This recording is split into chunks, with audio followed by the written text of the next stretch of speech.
Hey, you crazy mofos. The creak of the door and the sound of the steps mean one thing. This is Bill Johnson, Leatherface 2, Bubba, from Texas Chainsaw Massacre Part 2, and you are listening to the Timo and Harley Show. Oh, yeah. Welcome to the Timo and Harley Show.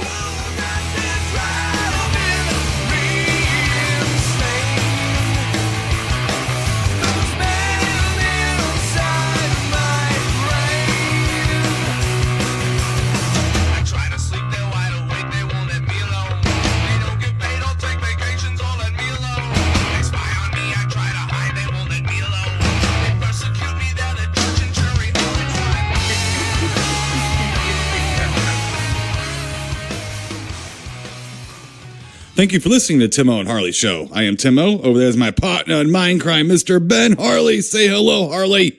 What is happening, people? Ben Hacksaw Ridge Harley. That's me, brother.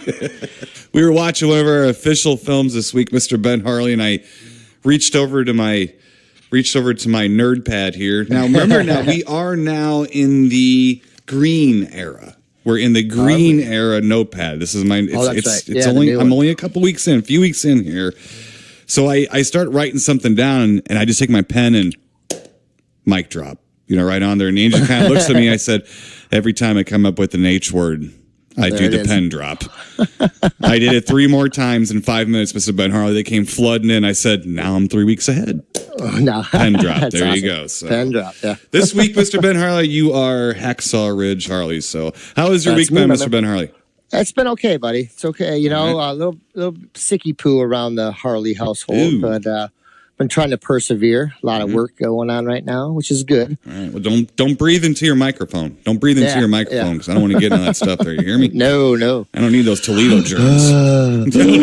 I don't need those Toledo germs. I saw what it did to Klinger. All right, I don't need anything. Yeah. I don't see the nose. See the schnoz in that guy. Breathing all that sun oil. Right.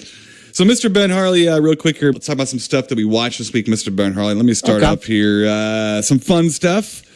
Speaking of Blu-ray from 1974, Mr. Ben Harley. Ooh. You're going to like this one. Believe it or not, we pulled out and watched Blazing Saddles. Nice. Yes. Blazing Saddles. So, I've seen Blazing Saddles more than I've seen any other movie. I've probably seen Blazing Saddles, 200 times, maybe more. Okay. It was the first VHS I had. And consequently, it's one of my top 5 favorite movies of all time. It's hilarious. It's poignant. It teaches a valuable lesson through laughter. Doesn't shame you for thinking racist thoughts. It allows you to shame yourself. To catch yourself in anything that might, and I appreciate that film. Mel Brooks is a mad genius for making that movie. For sure, incredible. He did a lot of stuff, Timo, to I think push forward race relations, maybe because it's funny stuff, in there. It's just like you have if you can't laugh at that stuff, then you need your pulse checked, really. Right. And when people I know you've heard some young people going, no, I'm not watching that racist trash. It's like, it's written by Richard Pryor. I mean, it's not. It's the anti-racist movie. I think he was supposed to be in it. He was supposed to be in it, And it's like, it's the anti-racist movie. It's not, it's showing you how stupid like overt racism is. It's like, it just shows you how dumb it is by calling someone a word. These are people of the land. Good people, morons. Right, exactly. So speaking of racism and racist things, which seems to be the rage these days, you know what I'm saying? I mean, there's a lot of money in it even when you think about it. It's nuts. Yeah. And ratings. Ratings. Oh, absolutely. Absolutely. If it bleeds, it leads, baby. I mean, and that kind of goes... That's it's not always about bleeding, you know what I mean? Right, it is what it is. But so Angio and and this was actually Angio's request. Really? She wanted to watch And Then There Were None. Okay, which was the Agatha Christie 10 Little Indians story. Yeah, so this was the one from 1945 starring Walter Houston. Okay, well, Now, I wanted to see if there was anyone else in the cast, of note and stuff. So I looked up in the IMDb and everything. I was kind of looking it over, and it's mostly just Walter. To me, it's mostly just Walter Houston, in and stuff. And I liked it, and it was a fun movie. But here's something that I didn't know, and this is one of those odd things. Like, why didn't I know this? And maybe I'm the only one. Okay, maybe I'm the only one. I don't think so, but maybe I am. So I don't even know what kind of point I'm trying to make here, but there's a point in here somewhere, and I don't know where it is, but it's in here somewhere. So Agatha Christie's And Then There Were None is 10 Little Indians. Yeah. Right? Well, that's not the original title. Okay. I'm not going to say this word. I have an issue with words not being able to be said. I think it's wrong. I do think that it's highly improper to use some words in the wrong context. Sure. Okay, and things like that. So I'm not going to say the word here, but you're going to get what I'm saying, all right? Okay. So the original title for 10 Little Indians is 10 Little Nh. No, really? I didn't say the whole word, right? I did a Mel Brooks. Can't you see that man is a Nh? So the original title for 10 Little Indians is 10 Little Nh. And I just kind of sat there. And the thing is I was like, why? I'm like, I can't even figure out. But then again, there was a lot of terms people used for American Indians and Native Americans that were a little bit harsher than the Washington Redskins, right? And I don't even know what kind of point I'm trying to make, but I just sort of looked at that going, yeah, we need to learn our history. And that's not history, but that's like something that I should know. I should know something like that. I'm like, I didn't know that at all. And I personally, I think I'm kind of looking at it. My first reaction was, boy, you couldn't call this 10 Little Indians anymore. 10 little Native Americans, documented Native Americans or some bullshit, But yeah, it was very weird, very odd. There's really no explanation for it. It's just is what it is. So there's a little bit of weird old school racist knowledge for you, I guess. I don't know. But that was very surprising. And the movie's incredible. It's a great little it's almost played off like a stage play. A lot of that fourth wall being broken with the characters looking right at the screen, things like that. So fun little movies. So it's called And Then There Were None, 1945, based on 10 Little Redskins. Redskins, moving on, Mr. Ben Harley. Moving on. From 1977, I do not know why I did this. I don't know why I did, but sometimes I become a little sadomasochistic. Okay, I like to beat myself about the chest area and back and thing. I whip myself, Mr. Ben Harley, with those sin whips the monks used to use. No, I don't, but I was thinking about it while I was watching Yeti Giant of the 20th Century. Oh, wow. You went down that road? I did. I did. It is Italian, like spaghetti. Yeah. All right? Oh. How in the fuck did they manage to make this turkey boring? How? Oh, I know. Yeah. Ben Harley, the Yeti snaps a dude's neck with his toes. For Christ's sake. Is that what they want? He got him in the cage, right, and stuff. It looks like the Bigfoot on $6 Million Man. Yeah. There's horrible matte shots and superimposed shots and stuff like that. There's some really weird longing gazes from that film. Yeah, and the part I'm sitting there looking at this, going, wait a minute. So this is like an Italian remake of the '76 King Kong. Okay. Yeah, exactly. So instead of like the Yeti or whatever, kind of just getting goo goo gaga over the Fay Ray-esque type character, he picks her up. She accidentally puts her hand on his nipple and it gets hard. Oh, yeah. It gets hard. Mm-hmm. I'm going to put this out there since everyone's listening anyway, including my phone. Let me make sure my phone can hear me. It sure can. I would like to have an Italian person call me sometime and explain that fucking movie to me. That's it.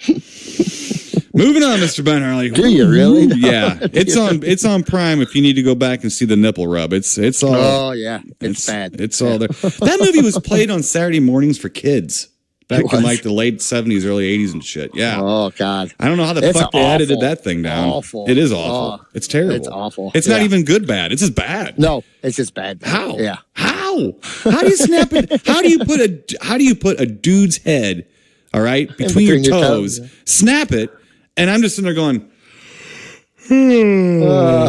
is this over yet? Yeah. And it ain't just me now. Now, come on now. Just because I've seen all these fucking weird things. It's not that. That should be fun to me, but it's not. So. It's not. It's a bad movie. Well, let's see. Jumping around here a little bit, Mr. Ben Harley. Yeah. Something that we had mentioned, Mr. Ben Harley. I decided to play my own phone app. I listened to myself and the show and highly influenced myself instead of like my phone advertising to me. So we had just mentioned this movie a few weeks back or a couple weeks back. And Angie and I sat down from 1972 and watched Horror Express. Oh, nice. Nice. Man, I like that movie. Oh, God, I'd enjoy it. It's been a little while since I've seen it. So, it was, lots of fun watching it. And Cushing and Lee are just brilliant in it. Just brilliant. Yeah, so is, what's it? Telly Savalas. Oh, gosh. Yeah. Yeah. He's a so good creep. in it. Yeah. Oh, he's good in it, too, man. And then I just like how the creature, jumps back and forth through people, know. Mm-hmm. Yeah. Yeah. Kind of taking over their personalities and stuff. Yeah. So. Yeah, it's just that's a good one. Yeah. Good, tense film. I love that one. Well, it's kind of surprising. It's different. It's a kind of a unique film. I mean, what the hell kind of movie is it? They throw so many horror tropes in there. You're kind of like, what on earth? And it's got a good setting. A moving train is always kind of a good claustrophobic setting for things like this. So not. I had a lot of fun watching it, actually, but I've always liked that movie. But, is what it is. We had fun watching that. Then Mr. Ben Harley, I went on a sort of a freak out. And I know you thought I was going to maybe bring this up at the beginning of the show, but I'm not. So I'm going to steer us into something I know you want to talk about. All right. Ooh. So first up, let's see. We watched from 1984. Again, this was Angie O picking this one out. I think she's hitting on me. I think she's hitting on me. Mr. Ben Harley, sweet on you. This musculature that I have on my frame, it's finally starting to get to her. I think she's starting to get sweet on me. I think she is. Because she said, let's watch Repo Man. What? Yeah, Repo Man. Yeah. So we pulled out Repo Man. Yeah, watch Repo Man, which is always intense, right? So, one of my favorite movies of all time, got me into punk rock. Actually, one of the movies that got me into indie films, too, and punk rock. Yeah. So it kind of got me into independent art to begin with. So I'm very, very thankful. Yes, I have a soft spot definitely for this movie, as it were. Just a huge soft spot. And Mr. Ben Harley, not only is it a terrific movie, but it was also produced by one Mike Nesmith. Was it really? That's right. From the Monkees. Correct? I think I know that guy. Yeah, my favorite monkey. So to finish up, that's my monkey. That's right. So to finish up. What I watched this week, Mr. Ben Harley, something I know you wanted to speak about. I watched from 2000 the television movie Daydream Believers, a movie about the Monkees. And I know, I thought you did. And I also know you wanted to probably mention Peter Tork's passing from the Monkees. So I'll hand it over to you here for a minute. But did watch that movie as well, so we can discuss it here for a second. Yeah, I went back and thought, well, I'm going to watch Daydream Believer. Mm-hmm. And Sid and I were back there watching a little bit of it, and then we watched some of the television show. And then Timo sends me a message the next day. Peter Tork dies. I'm like, what the hell? What? And but that happened to us too. Though, that happened to me. I watched it before he passed away too. And what was weird about it is that not only did we watch it like a day or two before he passed, how did Amazon know that? Yeah. I mean, I'm not being creepy. I'm just. It was weird. That it just, I have not seen Daydream Believers on Prime yet. Right. You told me that was on there. Right, exactly. So they put up, and then he passes. I don't know if he watched the movie and had a heart attack or what the deal was. Yeah, it might have been. But it was odd. It was odd. Not only did we watch it, but Amazon had the wherewithal to put this thing up. It is. I mean, 77 years old, the odds are getting greater and greater that tomorrow's your last day. It doesn't go down. Your odds don't go down. They keep going up. But very odd. But yes, Daydream Believers, which it seemed like at least a half decent attempt to tell a sanitized story of the Monkees. Would you say? You probably know more about the Monkees than I do. Yeah, it wasn't bad, Tim.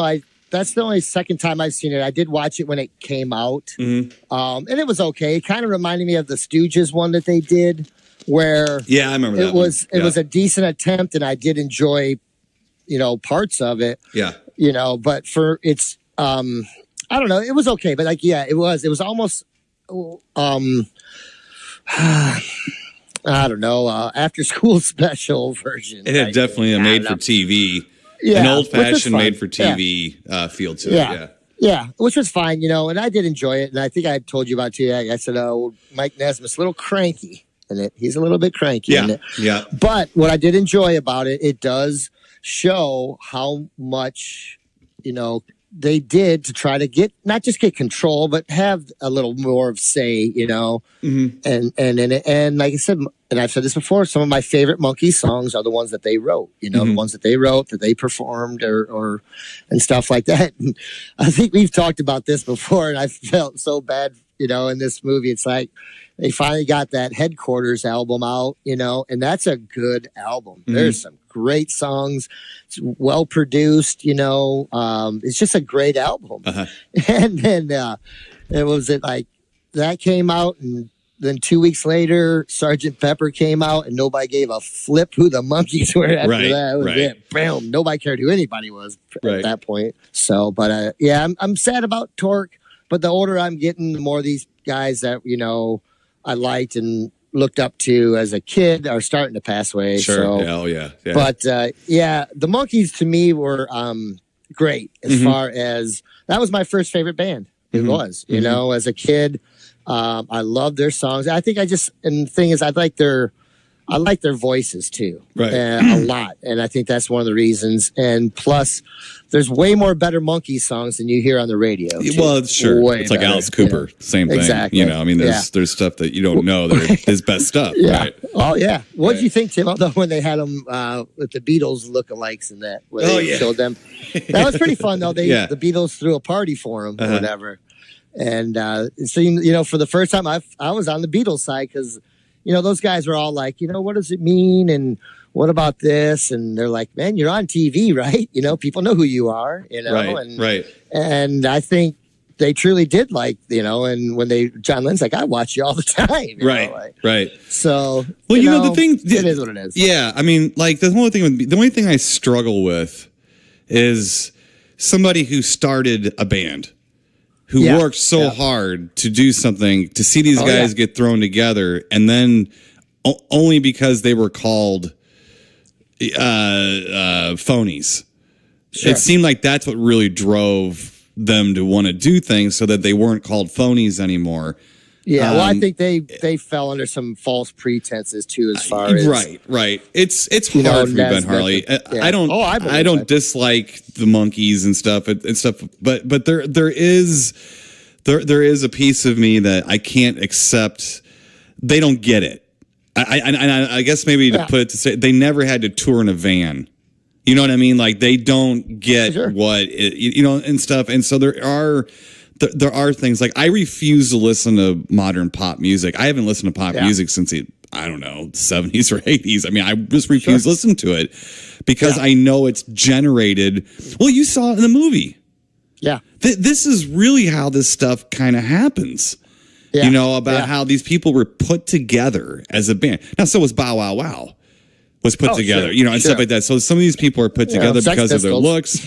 Well, more or less. Yeah. I mean, they were at least tinkered with a lot, to do that. So, but as much as I did kind of appreciate the fact that they showed how, Mickey and Davey didn't really care if they were a band as much. They kind of went along with it because they weren't musicians. Now, that also makes me plucky. That also makes me plucky that there's two guys, because I'm sitting there going, there's not a chance in hell that a guy can learn to play the drums. in a really short amount of time and go out on tour. It doesn't happen like that way. You can't do that. It's impossible. It's physically impossible and stuff. So I did have issues with it, but not really with the movie as much as I had the same issues I figured I'd have with the Monkees to begin with.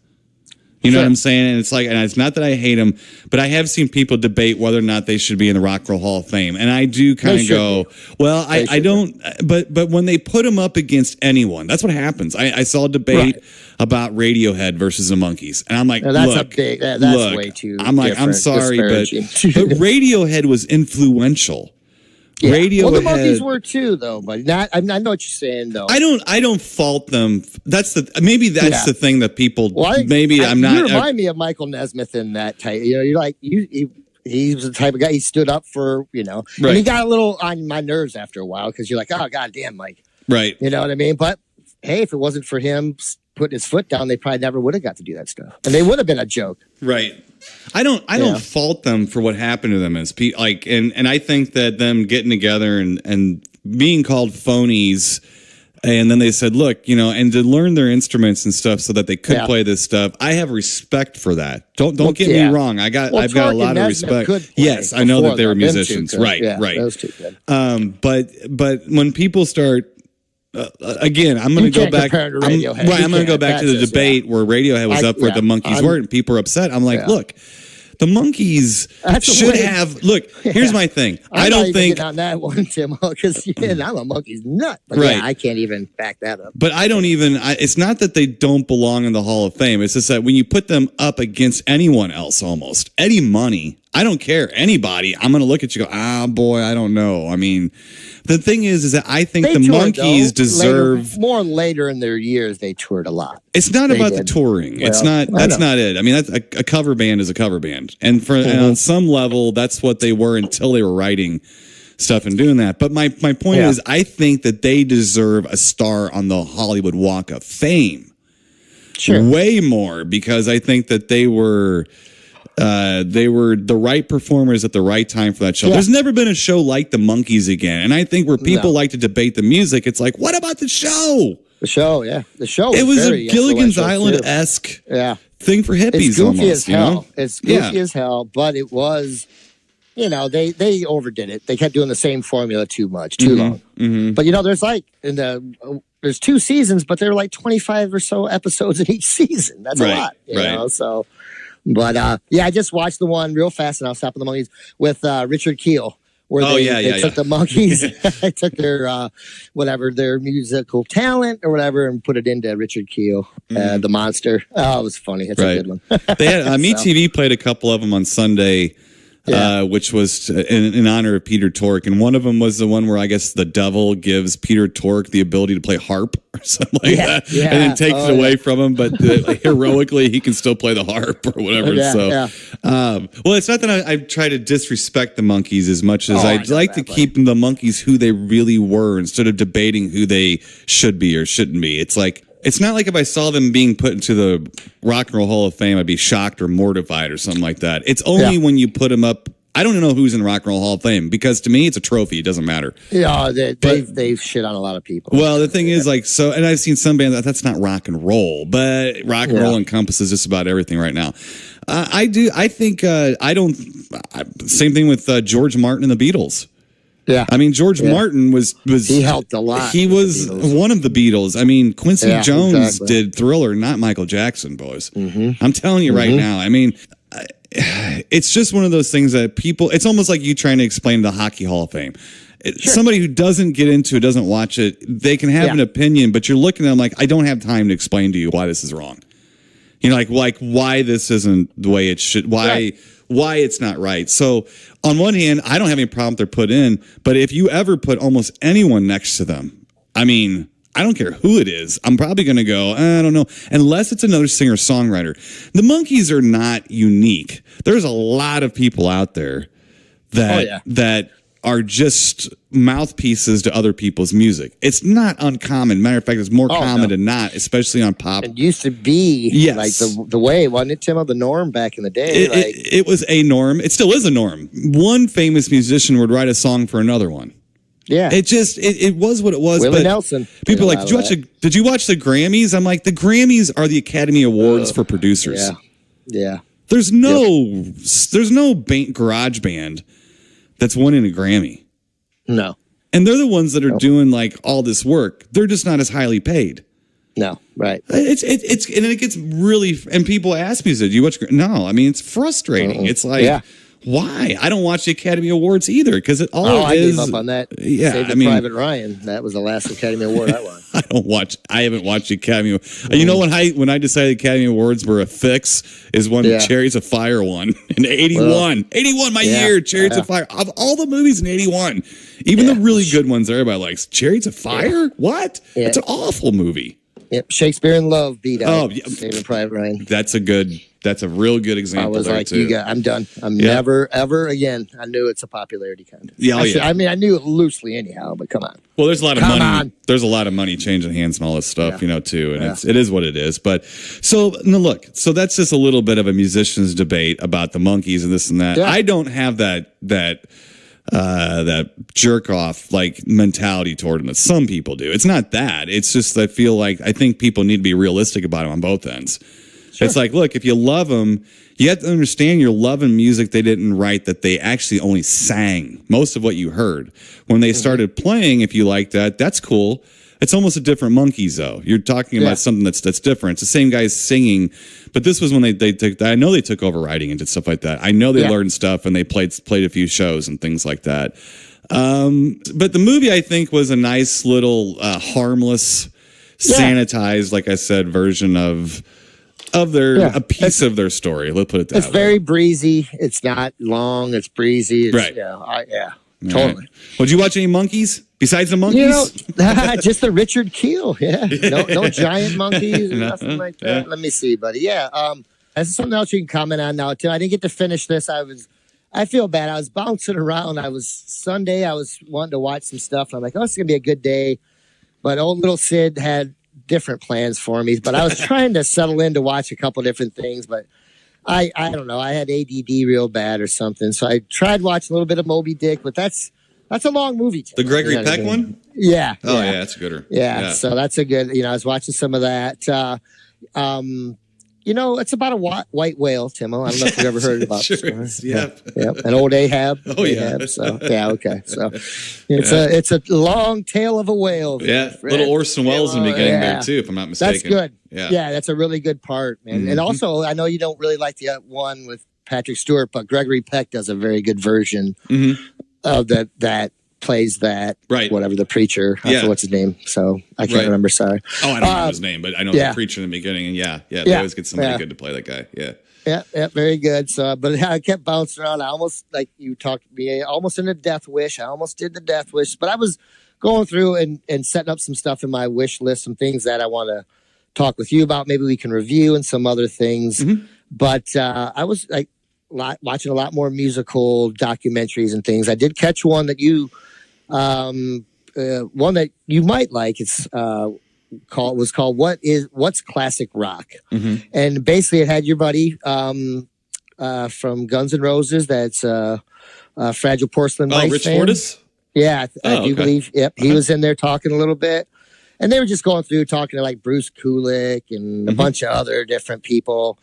And where'd you find this at? It's on Prime, but what's it? It's called What is Classic Rock? Yeah, what's Classic Rock, what is Rich Fortus is in it, huh? Yeah. Okay.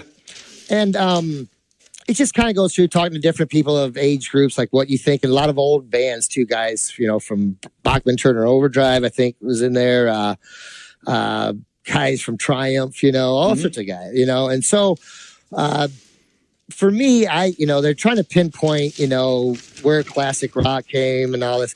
For me, I think classic rock, in my really view, is from to me, it's like 67, maybe till 79, maybe a little later. Mm-hmm. And that's it for me. Before that, you could call it like either, not oldies, but 60s, flower, whatever. It started with Cream, Hendrix, and Blue Cheer, and it ended with a drizzle with 38 Special.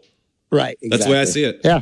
Yeah, me Those too. are the bookends to me. Yep. And so they're trying to go through and, because I mean, I don't consider like, and I'm a big, like Maiden fan and stuff, but I don't consider like Maiden classic rock. No. That's metal. Classic metal, maybe. But yeah, exactly. So, but, it's a pretty good debate. I'm about halfway through, but I think you would enjoy it. Yeah, it sounds it's like long. It's long. So, it's good. It's informative. It goes back to the blues stuff, but one other one I watched was I think it's called All Dolled Up, and it was a documentary, not a documentary, but it was on the New York Dolls. Yeah, I think I've seen that. Yeah, what's that? Bob Guerin or whatever, that photographer, like him and his wife had bought like a video camera, so they had taped like 40 hours of New York Dolls stuff. Ooh. Now this isn't 40 hours long. That's that's a little much even for me. Yeah, even for me, and I like them, but yeah. New York Dolls song. We wrote a 3-minute riff. Our 3-second riff. We are going to repeat for 3 minutes. Yeah, mm-hmm. And you're going to like it. Yeah, right. And what's funny is it just kind of goes through them. A few interviews with them like it. Sound checks, video shoots, live stuff. Mm-hmm. Most of it I really enjoyed. Some of it sounded okay. It doesn't sound great, but it was okay. And it's kind of cool seeing them back in the day. A lot of times them even just hanging out after parties and stuff like that. Right. But I do like the New York Dolls a lot. I didn't really get hip to them till I was like in high school a little bit more. I mean, I knew who they were. My brother had, but I didn't really start like digging them till I was a little bit older. Right. Like they were the closest thing you get to underground. 7, yeah, basically. Right. Yeah, and but they're fun. It's a good band. There's a lot of fun. really cool tunes and stuff like that. So that was okay. It's called All Dolled Up. They're a very important band. More than a good band. They're an important band. Yeah. Well, they were, they influenced the Ramones a lot. Like Johnny Ramone said, they would go see them, and he's like, here's a band and he's very blunt guy, it's a band with limited musicianship or talent, but they blow your socks off. Right. You know what I mean? And so that kind of gave, we don't have to be the greatest. You can just go out there, just have attitude and fucking blow people's minds. Just blow the doors off a place and you'll get respect. You know what I mean? You will. But yeah, you're right. Very important. And they're, a lot of them bands, getting back to the hair metal stuff, stole a lot of that stuff from them guys, too, in the 80s and stuff. It all Poison came from that glitter rock. And then, yeah. So the look of glitter rock. Riffs, sounds, all that, man. It was like, So, but, not a bad one, buddy. Not too bad. Yeah, all dolled up. Now, last thing I got here, Timo, I don't think we've ever reviewed Highlander. No, because I don't like it. Yeah, but sorry, but Mr. Ben Harley, but that's just not one of the Sean Connery movies I really enjoy. Well, you don't like the ponytail? No. Come on. But yeah, I watched the TV show Goldbergs, which is kind of funny, only because it's had a lot of 80s stuff and references and things. But not a bad, comedy. Uh-huh. Anyways, they did one the other day. And they had this new shop teacher on there, and I'm like, God, that guy, and I know him. I was like, oh, he reminds me, he's super familiar. I know he's Was it Christopher Lambert? The bad guy. No. Anyway, it was, he's an old B actor, bad guy. So I'm like, hey, he looks so familiar. So anyways, the next episode was one about the Highlander, where they, spoofed the Highlander throughout the show. And they actually had a Highlander club talk about nerds. Mm-hmm. Highlander club back when, and stuff. Yeah, those were the nerds. So, yep. Anyways, then the shop teacher, they're like in his like second episode, they're in his class. And I'm like, holy crap, that's the bad guy from Highlander. And ended up being, the guy, I'm talking about, he was the main bad guy. Oh, Clancy Brown. You talking about Clancy Brown? Yeah. Oh, yeah. He's a voice for what was it, Squidward or whatever. He's a voice, or Mr. Krabs or whatever. And so one of them, yeah. Yeah. And he was, I like Clancy Brown. Yeah. Yeah. Mm-hmm. So I thought it was funny. I thought that was a really cool thing that they did, had him in there. They referenced it a couple times, with him. But he was like ripping on it, and stuff, which was kind of funny. But I thought that was really kind of cool how they mixed those two together and brought him. And I like that because these are guys that we liked, actors, whether they were in some of the great movies or some of the bad ones. They're still, And it was cool to see a tip of the hat to the guy a little bit. You know what I mean? So, but I thought that was cool. Quaint. Right. Little thing. And then I was thinking, man, I don't think we've ever done Highlander. Now I know. Right. Yeah, no, that's not one of I have watched that movie over the years, I'd say about 3 or 4 times maybe. And I quit. Well. I stopped. Well, I didn't like it. I didn't like it when it came out. It was all right. And it didn't get any better. It got worse and worse. So I'm agreeing with you that it didn't age well, but I didn't. It's just not my kind of movie. A fantasy movie to me better have some monsters in it, like dragons and shit. And a fantasy movie to me also better take place in a fantasy time, like a fairy tale time. I want things like that. But I have a hard time with that stuff because it's almost a monster movie. And I feel like when I was a kid, I would, when you had the old antenna TV, you'd watch what was on. You'd watch what was on, and if you saw something like Highlander or one of these fantasy movies with dragons and shit, you'd watch it because it was the closest thing you had to a monster movie or a scary movie and stuff like that. And Highlander to me was devoid of any kind of energy or life. I just didn't like it. And Connery took it just for money. Sean Connery took it for just for money too, because he was not doing well when that. Not at that time. No, not at all. Not at all when that came out, but. Still funny they put him on the TV show, but yeah. That TV show sucked. I don't know. Yeah, I don't. The Highlander TV show? I never watched it. Yeah. So, suck it. Yeah. So you can imagine I never watched the Highlander TV show. Yeah, I don't blame you. Just put your thinking cap on. Do you think I would have avoided that? Yes. At all costs, yeah. Mm-hmm. But that's it, my friend. That is all I got. All right. Well, let's get to our official little films here, Mr. Ben Harley. All right. Are we doing a song, Tim? We do. We are going to do one, but let's go in chronological order. We'll play the song right before the movie it's tied in with. So get ready for that. But we're going to start off here way back in 1957. Oh, okay, we're going to start off with the 57 Chevy. Yes, with the film Monster from Green Hell. Yeah. I used to call that ditchweed. Yeah. No. Starring Indiana what's his face. ditchweed. Yeah. Right. Let me get you out, movie guy here, and give you a real short storyline synopsis here. Here we go. A scientific expedition in Africa investigates wasps that have been exposed to radiation and mutated into giant killing monsters. Nice. Oh, man, I'm trying to explain this movie, but we'll do some explaining. This week, Mr. Ben Harley, let's just say this is movies without a plot week. Yeah. Okay, there you go. Movies without a plot week. All right, so the movie stars Jim Davis, who is otherwise known as Jack Ewing on Dallas. Yeah, Jacko or whatever. Yes. So let's see. He went on to bigger, better things, huh? He sure did. That's all I kept thinking. Yeah. Directed by Mr. Kenneth Crane, who directed Half Human, which is kind of a Bigfoot type deal, and nice. The Manster, which I like the Manster. Yeah. That's a fun one.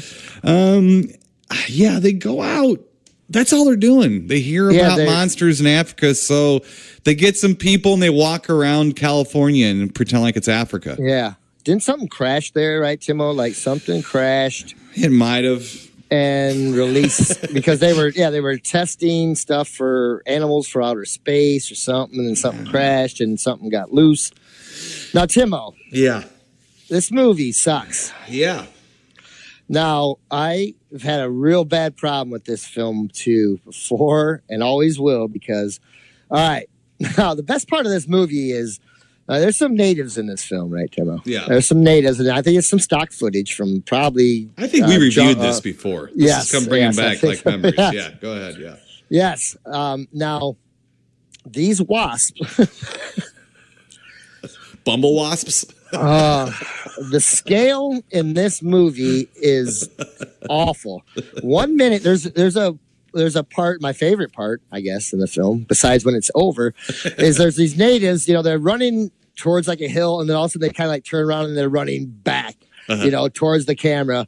And you see this giant wasp come out from the horizon. Yeah. And it looks like the size of the Hindenburg. Yeah. Or bigger. You know what I mean? Like, holy mackerel, look at that thing. Oh, my God. So you think, like, first off, how's that thing going to hide? How are you going to, like, you hear that thing for 800 miles buzzing around. Yep. So, like, I'm like, how's that thing going to hide? But no, it's not that big. It's not even, I hate the scale in this film. It's just awful. It drives not only that, nuts, but I'm not totally sure how they pulled off some of the effects, but I don't care because they sucked. You talk about some really unambitious stop motion animation, man. Somebody was like, I got to make this thing smooth. Well, yeah, smoothed it out till it was going to a standstill almost. I'm like, what the hell? Yeah. It's not only that, but this movie shows a lot of aftermath. I would have given the movie like a whole box of cookies to show me some of the carnage happening. Yeah. They show up to like whole villages destroyed and stuff. Yeah. And then they'd be like, and then they'd walk around. You'd find out it was like stampeding water buffalo or something. Yeah. That were running away from the wasps. Yeah. It's like, well, so the wasps are using the buffalo as weapons? Yeah. They're smart. They're smart like that. Oh, Jesus. Yeah. Yeah. They there's just like, there's a lot of walking in this film and a lot of talking that doesn't really, it's just, and a lot of just repeating what, right. What's been said before, and then they add a character and say it again, and add another character and tell that person that. Like, oh God. So, my second favorite part of the film is like the natives when they do come across that one village where everybody's dead. Like they have all the natives, and they're like, no, they won't come any further. And they ask the one girl who was just interjected into the film, make coffee. But yeah, exactly.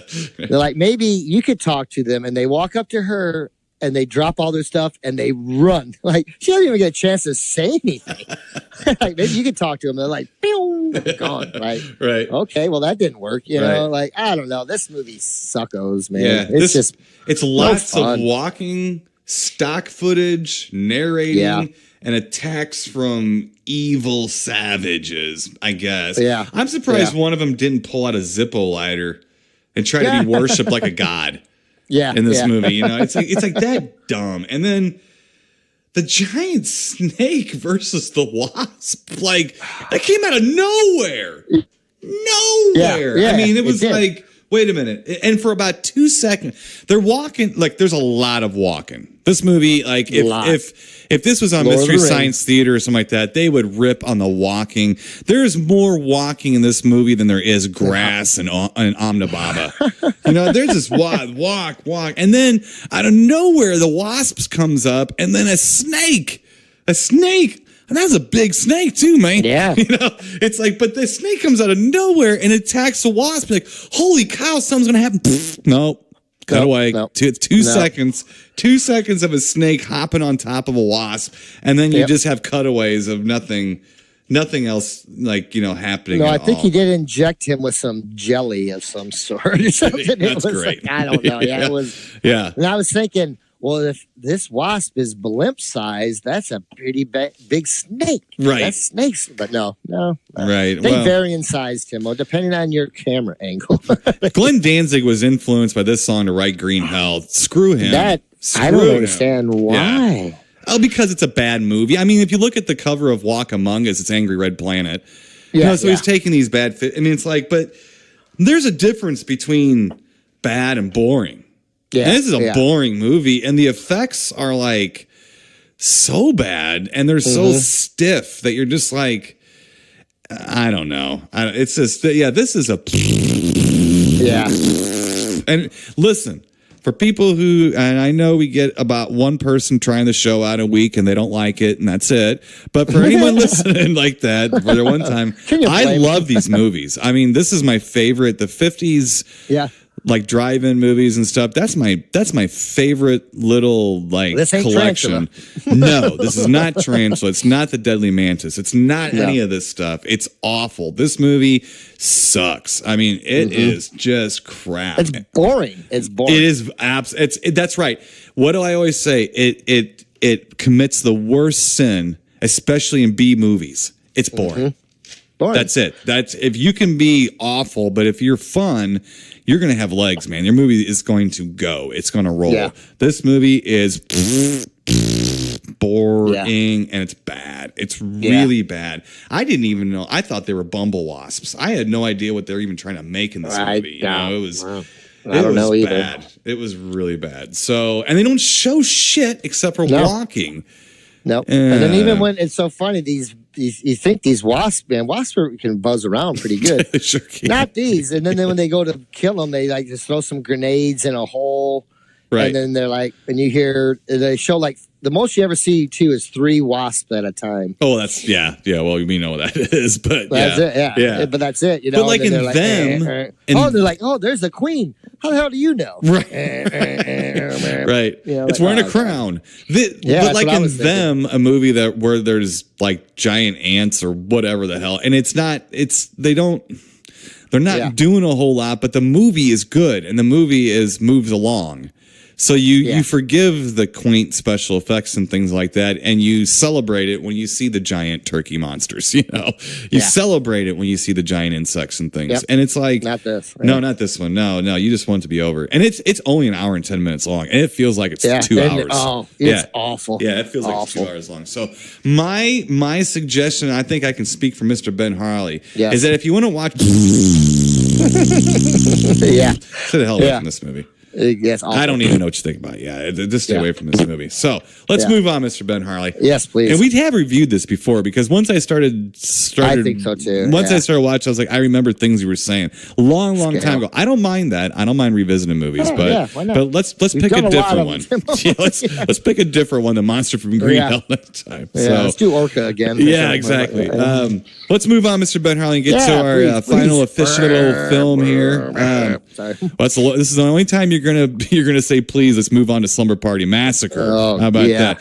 Now, before we get into this little review I am here, a bad roll. before we get into this review here, the rock and roll outfit that goes by the name of Snake Ranch from these parts, who just played with, just got together, did a reunion gig with Fragile Porcelain Mice at Delmar Hall. I've been talking about Snake Ranch, so I happened to ask their drummer, Jim, I said, hey, do you got any MP3s of your hit song, Slumber Party Massacre? Do you? Massacre? Yeah. And sure enough, he did. Now, so we're going to play it. All right, so we're going to have a little fun here because we have 2 movies and no plots. So we're going to throw a song in the middle of it. And the only thing is, this is what is known as like a practice recording. Okay, so this isn't like a record, but it's a fun little song. And I know Snake Ranch wouldn't care. They're a bunch of fun guys. It's no big deal. So this is basically Snake Ranch getting together after how many decades and practicing the song Slumber Party Massacre, is the way they like to call it, Massacre. So let's just rock on here because we need a little break from the plotlessness. So let's rock on here and play Slumber Party Massacre by Snake Ranch on the Tim and Harley Show. Kick ass.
All right, Mr. Ben Harley. Oh, yeah. Snake Ranch. Snake Ranch with, I think that's, I wonder if the snake that attacked the monster from Green Hell came from the Snake Ranch. I'm not sure, but that was Snake Ranch with Slumber Party Massacre. Again, like a practice recording, but just a fun little song about Slumber Party Massacre. So good times. And it was much more entertaining than the actual film from 1982, Slumber Party Massacre. So before we start ripping this to shreds, Let me get out movie guy and give you a short storyline synopsis because it's impossible to have a long one.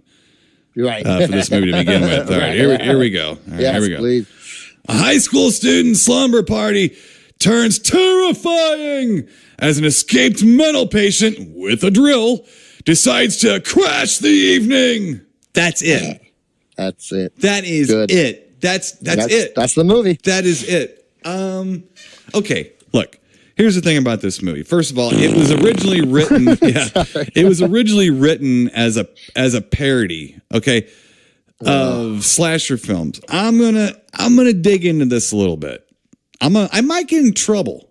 But I don't think so. I think I'm going to articulate myself pretty good here. Okay. Yeah. So this movie, the interesting about this film, first of all, it's created by women. Yeah. Okay. By a woman, right? Yes, Amy Jones. Yes, who actually went on to she wrote. Let's just say this: she wrote Mystic Pizza. Okay, Amy Jones did. All right. Well, she wanted to work for Corman. All right, so she was going to do this parody of slasher films, and Corman basically said, do it straight.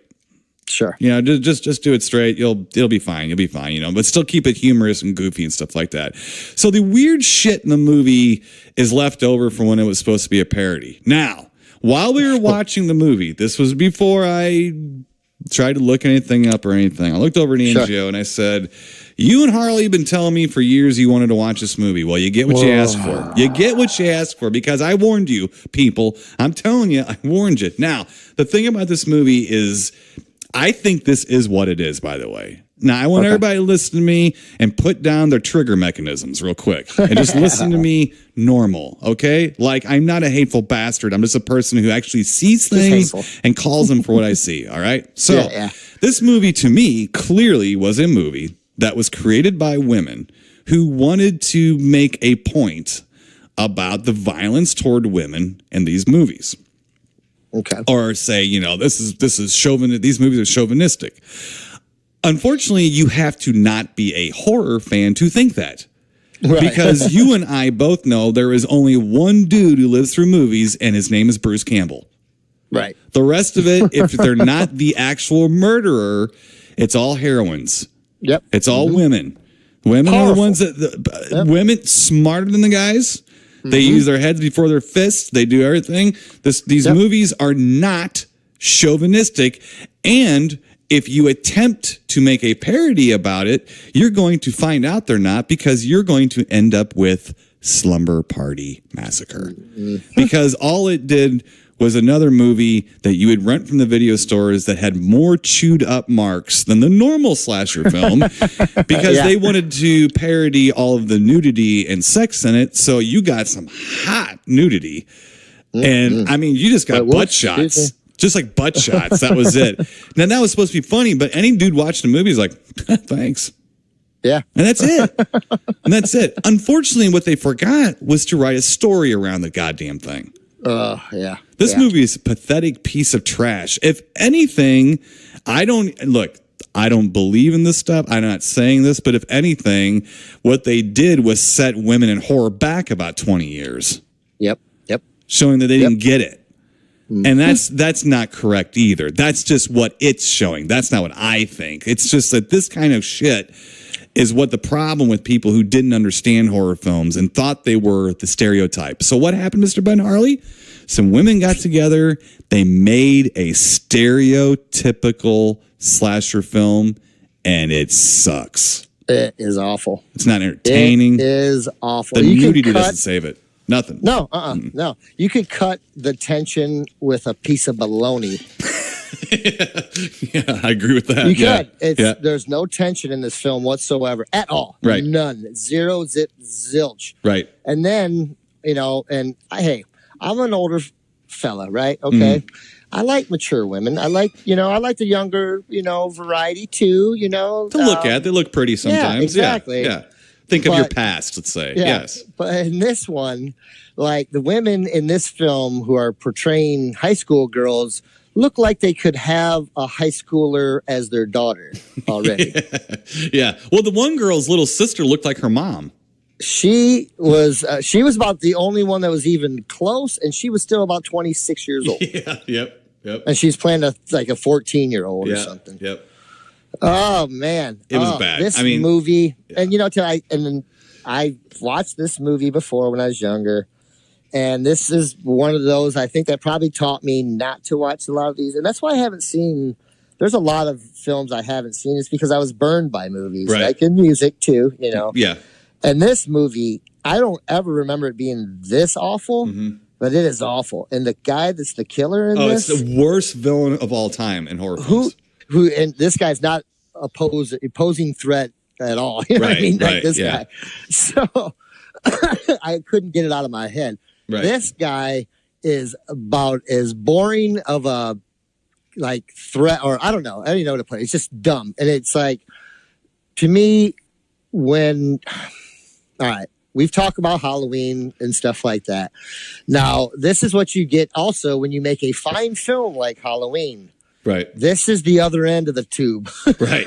Yeah. Where the crap comes out, not rises to the top. This is the part where like when you're making hot dogs and the shit at the bottom that you scrape out and throw back in. Not a floater. Oh, yeah. This is awful. I can't say anything good about this movie. Like, it's literally a guy, you don't even see him escape. You just hear it on the radio.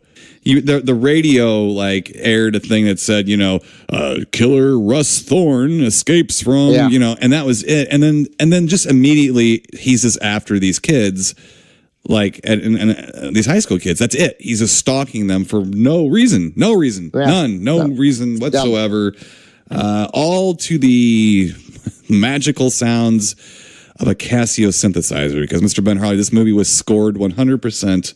I can confirm this on a Casio synthesizer, which just goes to show you what kind of movie it is. It must have been written on a piece of scratch paper, too, because it sucks. It was, Now, here's the other thing, too.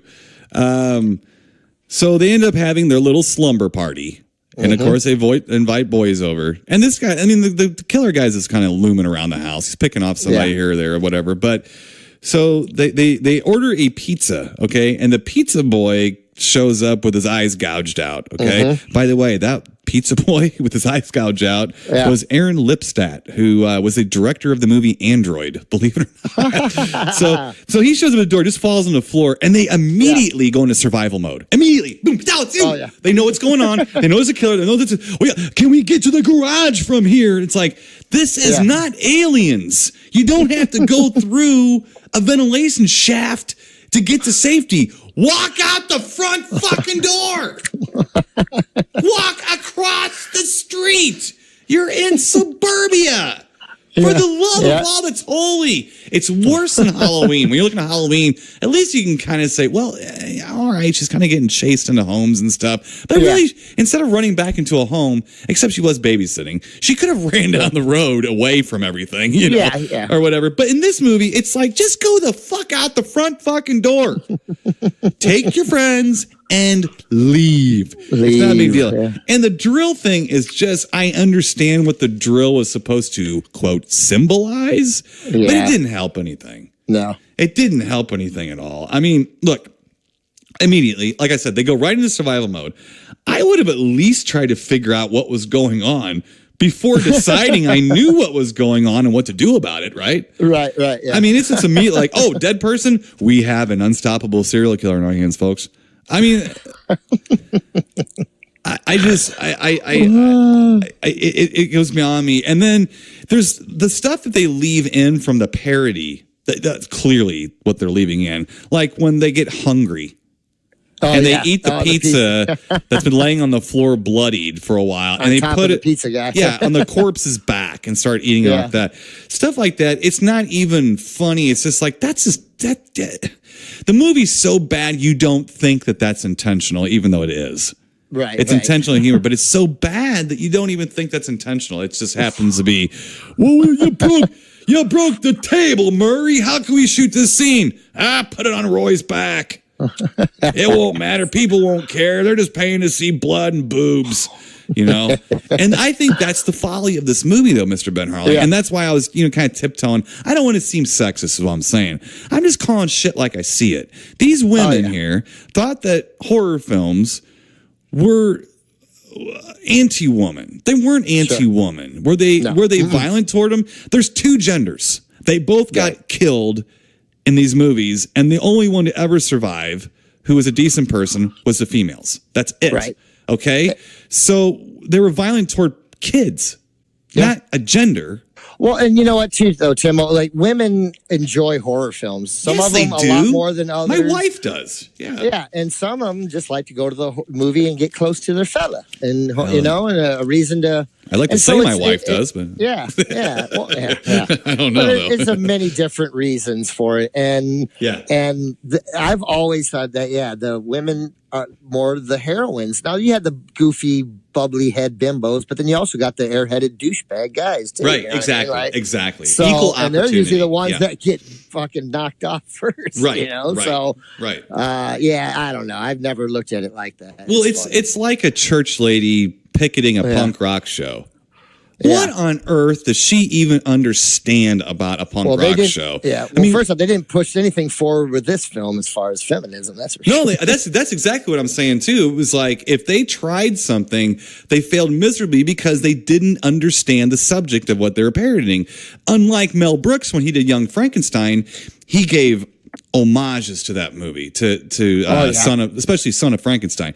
I mean, he gave all kinds of, he wanted to treat it delicately. He didn't want to make fun of those movies. He wanted to make fun of these characters that are going through a similar situation in a similar fashion, right? You know, and stuff. And this movie was like a bunch of women going, "I'm tired of men doing this and that and getting that bummy. So we're gonna go out there and we're gonna do this." And that's exactly what it feels like. Now, was that what it was? I'm not in the heart of Amy Jones or nothing like that. I've seen, I mean, to be an asshole, I've seen a couple pictures of Amy Jones, and it would make me think that's exactly what she did. That's exactly what she did. She looks like a truck driver. So what I'm saying is that, and I'm being an ass, and that's the only time I'm going to be an ass about it, but I feel fairly offended by this movie. Yeah. I'm offended because it's like, you don't know shit of what you're talking about. Those movies, look, the bad movies were just bad. Yep. They weren't, they were movies about murderers, man. I mean, that's what it is. Monster movies and stuff. Yeah. People, it wasn't, again, I will say we laugh about the 1950s where women were there to make sandwiches and coffee. Yeah, yeah. But that's what irritates me, because by the 80s, they were the ones that were killing off the monsters or the bad guys. Yep. Ripley. Alien. Ripley. Not Tom Skerritt. Yeah, not Michael Biehn and Aliens. No, it was Sigourney Weaver. Ripley. I took on the Queen. Yep. So I get really offended by this movie. And the most offensive thing about this movie is what, Mr. Ben Harley? What's the most offensive thing about this movie? That it was made? Yeah, it sucks. Mm-hmm. That's the most offensive thing. It's awful. It's just a terrible film. I'm sorry. It's really a bad movie. There's nothing like fun about it. There's nothing redeeming about it to me. It's just a bad attempt at a film. Boring too. Right. Boring. You know, and I just don't get it. I mean, well, it's funny because Angie asked me, and I told her right when we got into the movie. I mean, I was like, okay, now I've been telling you. Yeah. It's almost like Attack of the Killer Tomatoes that you've been bothering me about. It's like, I'm going to tell you, this movie sucks. It's terrible. Yeah. It's awful, you know? And so if it wants to scratch an itch, let's go ahead and scratch that itch for you, and let's do that. And Angie asked me, she's like, well, why is it so popular? I was like, I didn't know it was. I said, the only thing about this movie is that the title made kids pick it up off the shelves. That was it. No one thought it was a good movie. I mean, you look at that killer, you're like, you know, that's the kind of guy you'd mug. Yeah. And I don't even mean if you're a mugger. No, he looks like a guy that might be dancing with Danny Terrio, and they gave him here's a denim jacket and some work boots. Yeah. Now get out there and act mean. Right. Oh, I don't know if I can do mean. Right. Well, just mug at the camera. Right. Okay. Oh, it's Bob. When you're unstoppable with serial killer tucks his shirt in. I don't know, man. And he did. I'm sitting there watching this movie going. You know, he needed one of them rags hanging out of the back pocket. I even noticed this. I was looking at one of the final scenes. I'm like, that dude looks like he just shaved 10 minutes ago. Mm-hmm. His got baby velvet face. on. Yep. Mr. Ben Harley, a resounding. Yeah. Part 2. Awful movie. Man. I need that time back. Oh, it's awful. You know, the sequels to this movie are at least more fun than this. Yeah, they really are. I mean, they got to be a little better. Yeah, they are. They're more what they're supposed to be. They're made by people who make these movies, not someone who wrote Mystic Pizza. I mean, that just shows you something. You know what I mean? Sure. So now, Miss Jones, you might be a very talented director, and I apologize. I'm just upset because you treaded on my ground. I didn't bitch about Mystic Pizza. I've never seen it. I don't have a fucking care in the world to see that movie. I don't care about it. I'm sure it's wonderful and you did a good job on it or whatever. But this movie proves that the stereotypes about horror films are nothing more than stereotypes about the gender inequality in the film. About the pay that the actors are getting, I don't fucking know about that. I'm not in the industry. What I do know is that what it is giving off to the public. Okay? If you're not into something, stop trying to down it. If you don't understand something, stop trying to pick it apart. Okay? I don't understand certain things. Let it go. If you don't, it's like if you don't understand people who like big, noisy automatic guns that they shoot in the woods, leave it alone. Right. Who cares? Who cares? If that person goes to McDonald's and shoot people, either the cops shoot him dead or put him away. Right. And if you hate the gun, put the gun in the cell next to him. So it won't ever hurt anybody again. Okay? But it's the same thing to me. It's like with these movies. It's like, leave it alone. You don't understand, okay? There is great horror parodies like Student Bodies. Yeah. They're underground little goofy, weird fucking movies and shit. That you can enjoy and laugh at. This movie's insulting. Yeah, it's awful. It's insulting. It's an awful movie. Yeah. It's just awful, too. It's not, there's no tension at all in this movie. No. It's zero. No. Yeah. Nothing. No plot, no story, no nothing. Nope. Just lots of butts and boobs and a little bit of blood and a drill running around. So, just give it to me. Give it to me. You know you want to. There it is. Awful. There it is. So. All right, Mr. Ben Harley. I don't know what we're doing next week, but let's give it a plot. Well, some kind of plot. If not, I'm going to have to watch Farewell to Arms or something like that, just to kind of throw stories in my mind or something like that. So, as a matter of fact, I did watch a Farewell to Arms last week, so it's so what I spared the folks from in our What I Watched This Week segment at the beginning of the show. There you go. All right, Mr. Ben Harley. Till next week, stay spooky, and we'll talk to you then. Keep it creepy, people. You've been listening to the Tim Owen Harley Show, brought to you by ScreenPrintingFactory.com, your affordable one-stop solution to all your screen printing needs.